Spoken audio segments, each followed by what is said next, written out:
Okay, let's stay with the music theme now. And 5 decades after she became a 60s icon with the timeless pop hits like The First Cut is the Deepest and Angel of the Morning, soul singer PP Arnold is back with a new album. Her last offering was the much-delayed The Turning Tide, released in 2017, but it was originally started with the help of B.G. Barry Gibb and Eric Clapton way back in the late 60s.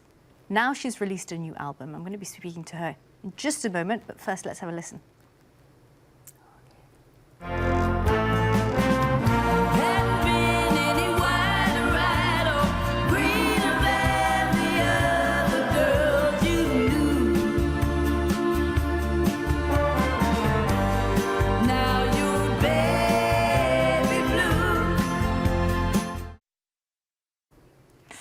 And PP Arnold is here. Pat, thanks so much for joining us. Ooh. That sounded great. So just give us an idea of what we can expect from this album. Well, you can expect a little bit of everything. It's an eclectic mix of a lot of different genres, pop, little bluesy things, rocky things, rapping things, dance music, beautiful ballads. So it's an eclectic mix of some great production. Great production that was produced by Mr. Steve Craddock of Ocean Color Scene, Paul Weller, Specials fame. And yeah, it's a album that, like a lot of my projects, have been a long time coming. We actually started it in the mid-90s, and it got kind of put on the shelf for a while, but this got taken off the shelf a bit quicker than The Turning Tide. And yeah, we're just real excited about the response of the media and all the fans, and wow, I'm just over the moon. It was just released on Monday, and it's #1 in the R&B charts. And I think today it's 16 in the normal chart, the CC, what is it, the CCO charts? I don't know, all these, it's all new to me, part of the new adventure. Let's talk about your new adventure. Yeah. 1968 was your last new album, right? So that's correct. From 68 to 2019, that's quite a bit of a break, but obviously you've been doing a lot of stuff in between. Why is it taking you so long to come back to us with this new material? Well, you know, like it's a lot to do with a lot of music industry politics. As you know, I released The Turning Tide, which was some covers, well, not all were covers, Barry Gibb productions and Eric Clapton productions that were from 1968 to 70, but didn't get released until I released them. I got the license to release them. I fought for like 50 years. Literally? Literally, I mean, really. And I got the license and was able to release them on Steve Craddock's Kundalini Music label. And I did really well, opened the door for the new adventures. And, you know, just, you know, as an artist, you know, the music, it doesn't matter how talented you are, you know, it's a music business. And if you don't have the right support system behind you, like labels and managers and, you know, agents, right agents, you know, things don't come together. The 70s for me were the lost years. I had a lot of disappointments, a lot of tragedy. You know, and I came back from all of that in the 80s. So I've been busy doing things. I've been doing a lot of musical theater.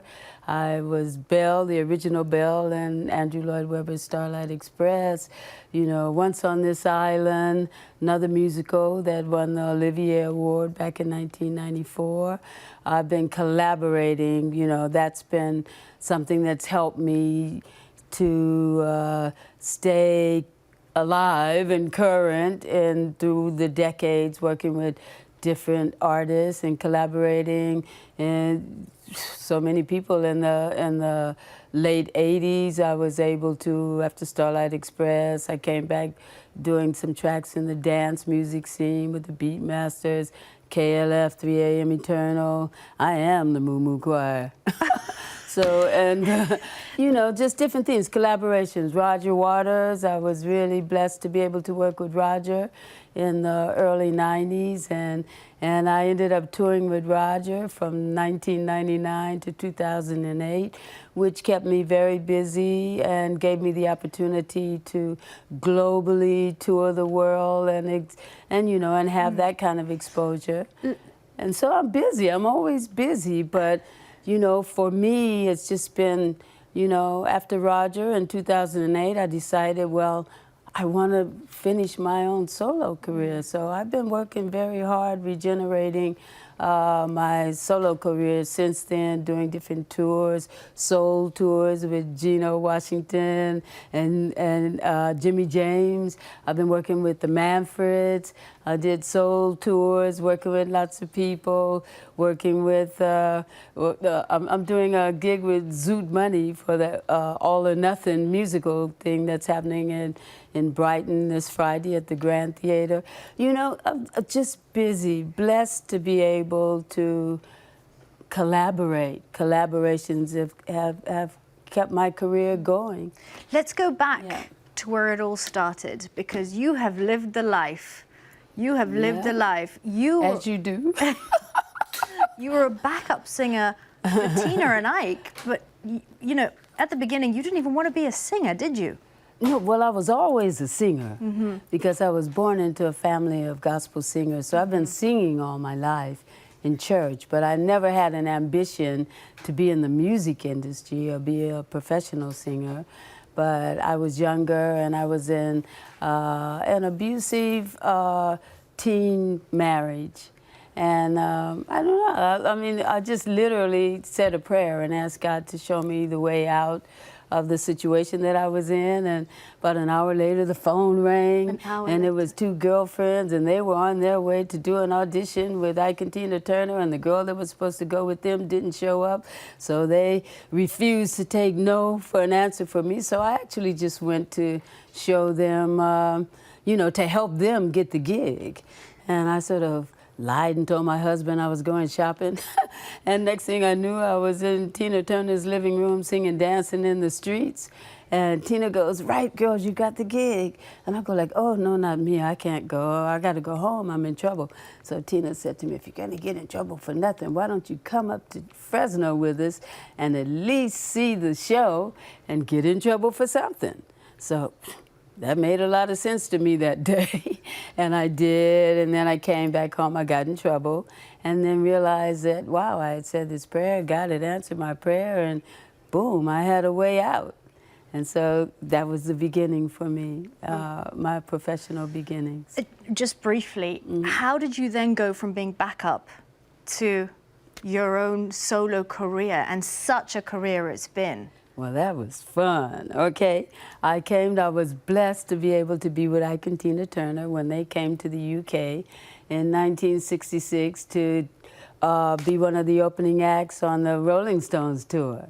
And while I was on that tour, I became friends with Mick. And yeah, Mick invited me to go for a walk in the park one day, and we were walking in the park, as you do. As you do. As you do with Mick Jagger.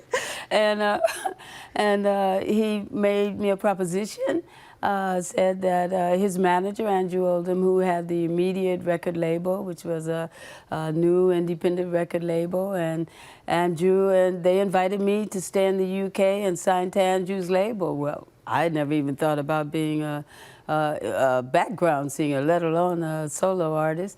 But, you know, when opportunity knocks, you kind of go with it. And I did, and that opened the door to me signing with Immediate Records. And another great British artist, songwriter, Cat Stevens, wrote the very beautiful First Cut is the Deepest and gave it to me.